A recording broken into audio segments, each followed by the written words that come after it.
Bonjour les économistes, bienvenue pour une nouvelle vidéo dédiée encore une fois au monitoring de votre électricité, encore une fois avec un PESEM, mais donc c'est une vidéo mise à jour où cette fois-ci on va utiliser plutôt un PESEM 004T version V3 et au niveau du firmware un ESP-HOM à la place de Tasmota.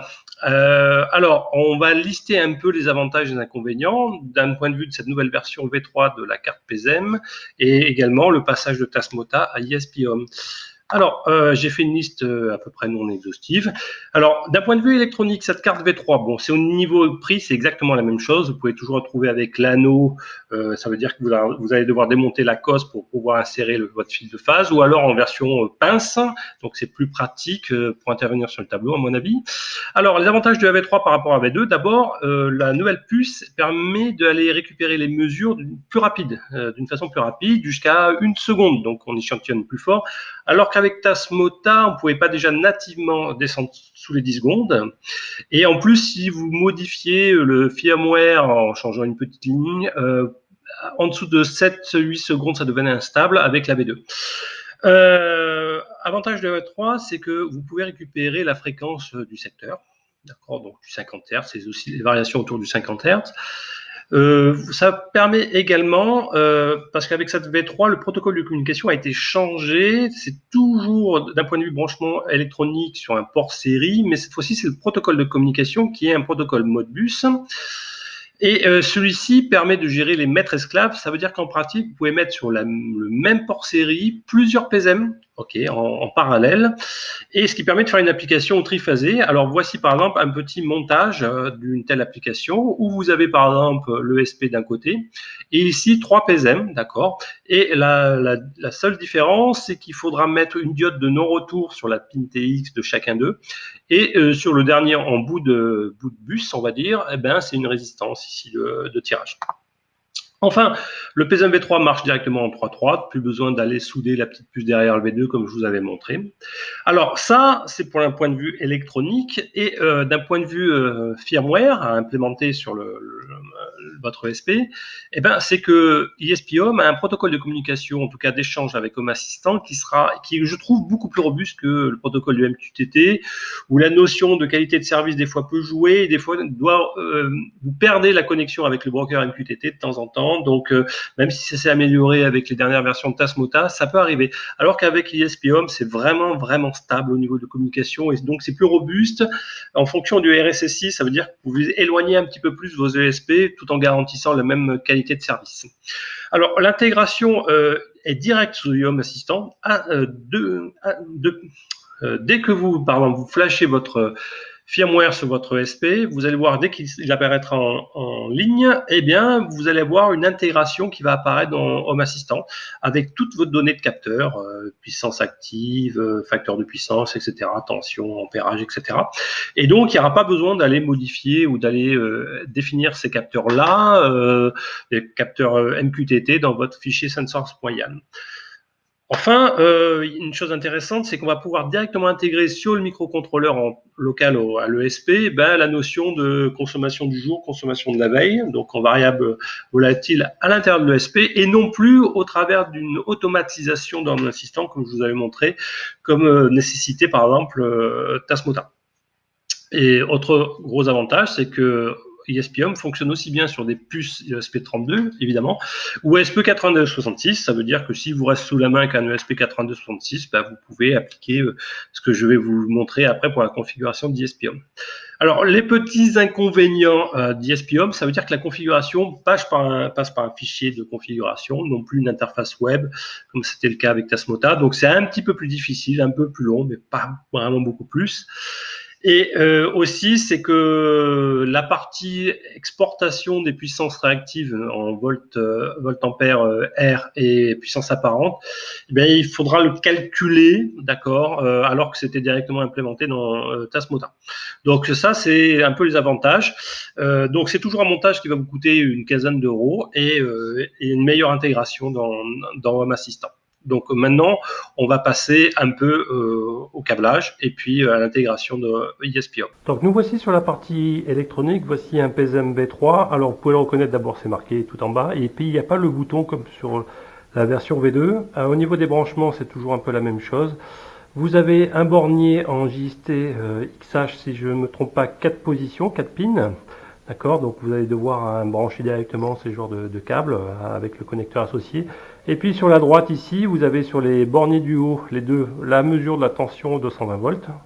Et puis ici, là où vous allez brancher votre pince, ici c'est une pince clamp, c'est-à-dire que vous pouvez la clipser et la mettre autour de votre fil de phase. Attention, bien penser à refermer bien comme il faut la pince, hein, sinon ça ne marche pas bien. Alors, vous voyez l'avantage par rapport à un anneau ici, où au préalable, j'aurais dû, à un moment donné, dévisser un bornier pour pouvoir insérer la phase.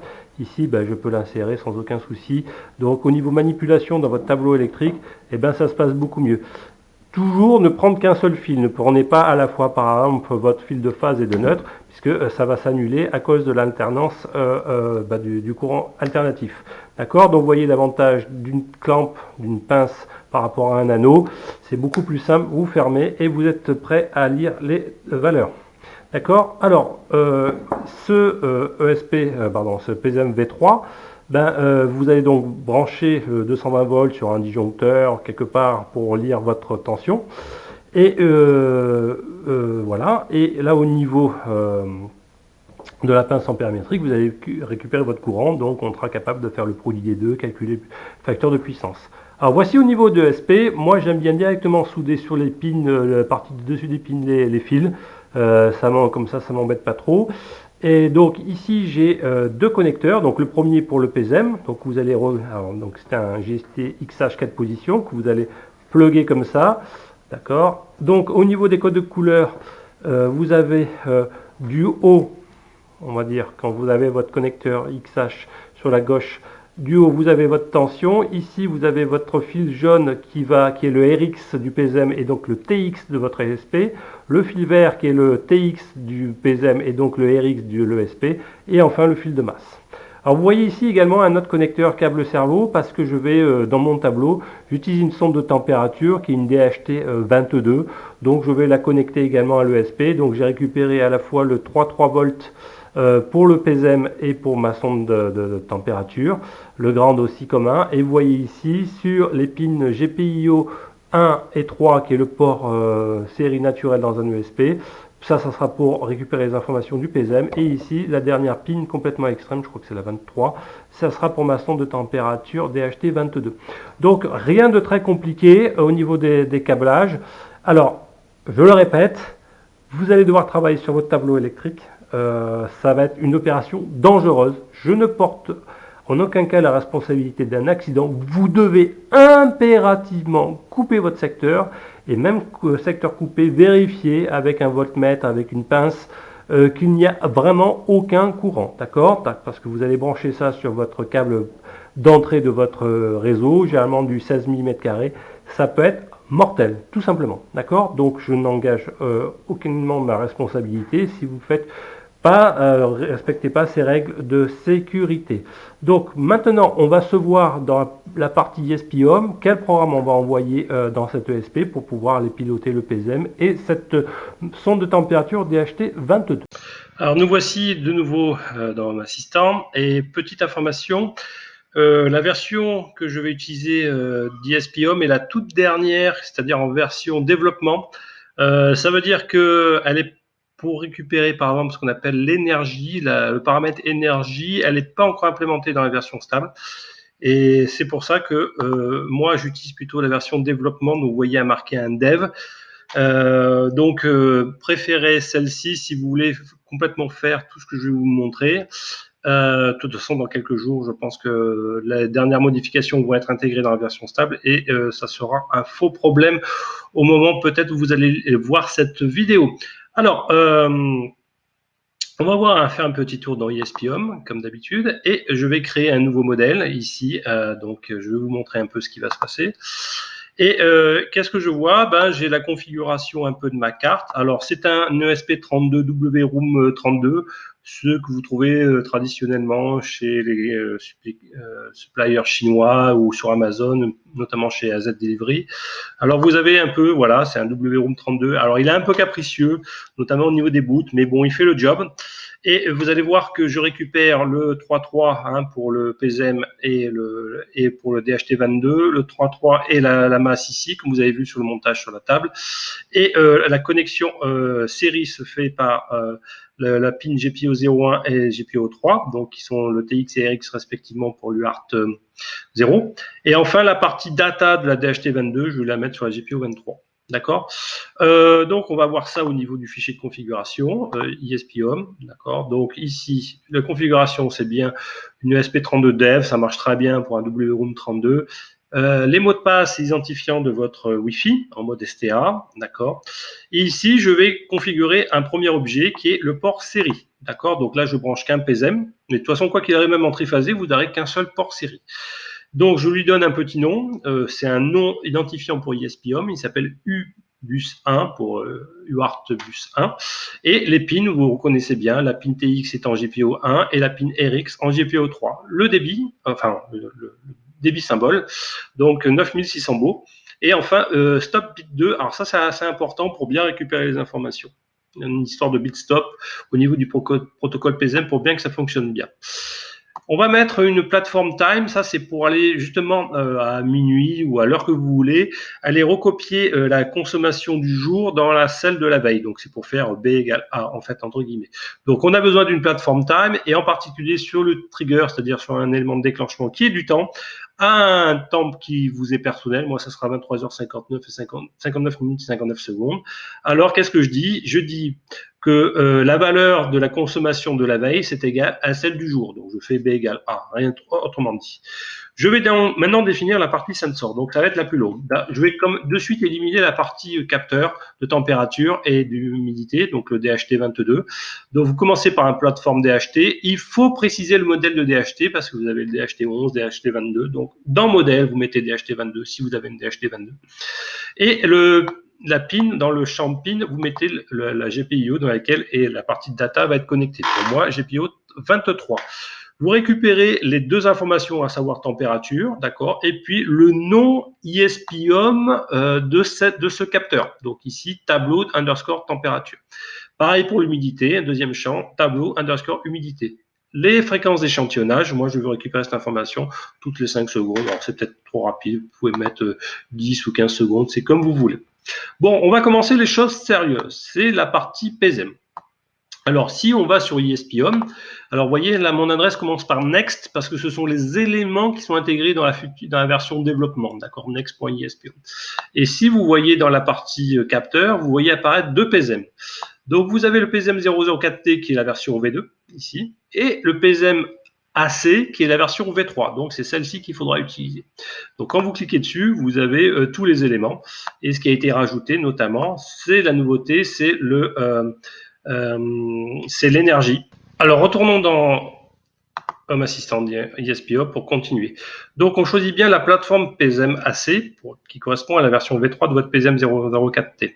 On va définir l'adresse 1. Ça veut dire qu'on va utiliser la première adresse dans le protocole Modbus. Et donc, ça veut dire que si vous voulez faire du triphasé, eh bien, tous les capteurs ici que vous allez définir vont être associés à l'adresse 1. Et si vous avez utilisé une deuxième phase, ça sera adresse 2 et vous allez redéfinir un peu cette même somme de capteurs et ainsi de suite. Donc là, on n'a qu'un seul, on est en monophasé, donc je mets l'adresse 1 par défaut. Je commence à lire le courant et je vais l'appeler Enedis-courant. Donc ça sera le nom de la variable dans Home Assistant. Pareil pour la tension, Enedis tension.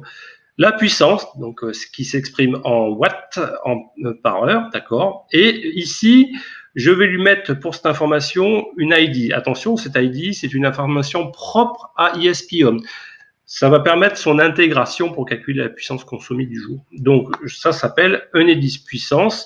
Attention, c'est le même nom que le nom de la variable Home Assistant, mais ici, ça restera uniquement dans ESP-HOME. Vous allez comprendre après dans un petit moment au niveau de son intégration. Je vais mesurer la fréquence, donc je vais appeler Enedis fréquence. L'unité, c'est les Hertz, d'accord. Et enfin, le facteur de puissance, ça va être super important pour, par exemple, calculer ou non vérifier que vos appareils sont bien purement capacitifs ou malheureusement capacitif ou purement résistif comme votre Cumulus par exemple. Et enfin la nouveauté avec la dernière version de développement, c'est ça. Alors ça, c'est toute l'énergie, la puissance en watts ampères que vous allez accumulé depuis le démarrage de votre PZEN. Donc ça sera un peu l'information qu'on retrouvait dans Tasmota. L'intégrale ici de temps, je vais échantillonner toutes les secondes, comme je vous ai dit, vous pouvez même descendre toutes les secondes, ça va fonctionner. Alors, à partir de ces capteurs de base, je vais donc avoir besoin, pour calculer la puissance du jour et de la veille, les intégrer. Alors, comment je vais intégrer? Eh bien, c'est un peu comme les débitmètres, etc. J'aime bien utiliser le capteur Total Daily Energy. D'accord? Donc, ça, ce capteur-là, ça sera le résultat de l'intégration de la puissance. Je vais l'appeler dans Home Assistant Enidis du jour. D'accord? Ici, ça va être le nom qui va apparaître dans ESP-Home, en tout cas le nom qui sera utilisé. On intègre bien des kilowattheures, d'accord. Ici, ça sera la précision de la mesure, jusqu'à 2 chiffres après la virgule. Et voilà, et ça, c'est le nom dans ESP-Home. Alors, petite opération, j'applique un champ filtrage parce que comme je veux des kilos, et que j'intègre des watts au préalable, je vais donc multiplier par 10 puissance moins 3, par donc 0,001 pour avoir des kilowattheures. Voilà, et puis ça, c'est l'icône. Alors, autre capteur un peu virtuel associé, ça sera la température de la veille, oui, parce qu'il va falloir créer un genre de template, un sensor en ESP-Home. C'est uniquement pour recopier la valeur de la veille, du jour dans la variable veille, B égale A, avec le trigger time. Alors, comment ça se passe? Vous devez définir un plateforme template, le nom qui va apparaître dans Home Assistant. Ici, ce sera le nom ESP-Home, l'unité de mesure, c'est des kilowattheures, la précision, etc., etc. Et ici, par exemple, toutes les 10 secondes. En fait, comme on le déclenche à 23h59 et 59 secondes, ça n'a pas une grande importance cet intervalle de temps. Alors, autre opération que j'ai décidé de vous rajouter, c'est, par exemple, le calcul des puissances apparentes. Et ça, on va utiliser encore un capteur virtuel template, exactement. Donc, c'est Unidis puissance apparente, c'est des volts ampères, 2 secondes après de précision, etc., etc. Et là, regardez, vous avez une formule de maths qui vous dit, finalement, c'est le facteur de puissance divisé par la puissance divisée par le facteur de puissance. Alors, si on calcule, on regarde un peu la page ici, vous avez ces genres de formules qui vous dit qu'à un moment donné, je récupère les choses au travers de ces opérations-là. Donc, le cos sinus du phi, c'est P sur S, etc.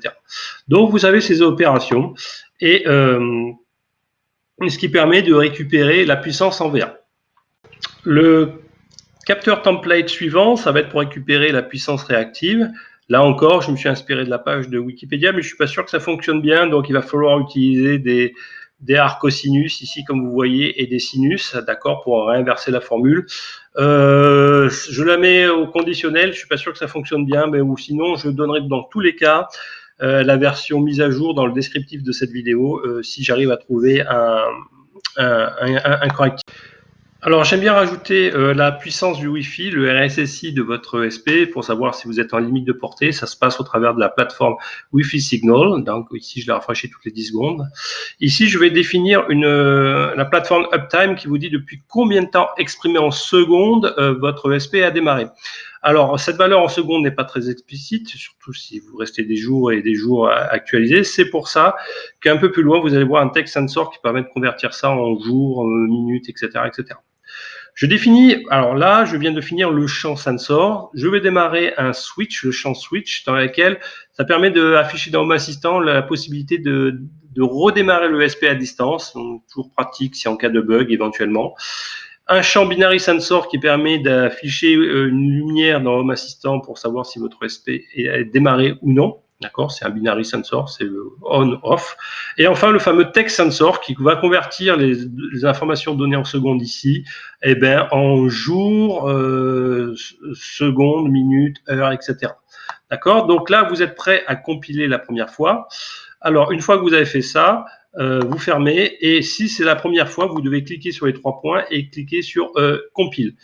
Vérifiez bien que vous avez suffisamment de mémoire. Il vous faut à peu près 500 mégas pour pouvoir bien compiler. Alors, pour ça, moi, j'arrête souvent sur mon Raspberry 3B+, j'arrête InfluxDB, Grafana et l'utilitaire de sauvegarde. Donc, ça va prendre quelques minutes la première fois toujours pareil, le temps qu'il télécharge, qui va chercher la dernière version de Platformio, etc., qui download les dépendances éventuellement mises à jour. Donc ça va être long, ça peut prendre 3-4 minutes. Et on se retrouve après, mais vous allez voir ici, le download binary va se dégriser. Alors, une fois que votre fichier est compilé, après ces 5 bonnes minutes, vous avez le download binary qui apparaît. Vous téléchargez le fichier dans votre répertoire de travail, en tout cas dans lequel vous allez devoir télécharger ISP Flasher version 1.2. J'en avais parlé déjà dans précédentes vidéos. Voilà, et donc vous allez dans ce répertoire où sont sauvegardés l'exécutable et le fichier binaire compilé. Donc vous le lancez, et si c'est la première fois que vous l'utilisez, pensez à utiliser le driver CH341, qui est le driver USB de votre ESP. Et si c'est bien installé, normalement, vous avez un port CAM qui apparaît. Donc ici, après, vous allez pointer sur le fichier binaire, voilà, et vous cliquez sur Flash. Alors, normalement, si rien ne se passe, vous devez cliquer sur le bouton Boot, vous voyez, dans le port micro USB, alors vous, c'est inversé, et vous laissez appuyer dessus. Normalement, il devrait lancer la détection dessus ici. On va relancer le Flash. Sinon, je vais relancer le fichier. Voilà, l'exécutable. Voilà, je lance le port COM. Je vais browser. Voilà, et je vais flasher. Voilà, je rappuie sur le port COM. Vous voyez, detecting. Et là, il va aller flasher les choses. Donc, c'est assez rapide parce que maintenant, ils ont augmenté la vitesse de débit. Erasing, d'abord, il efface la puce. Et puis, il flash.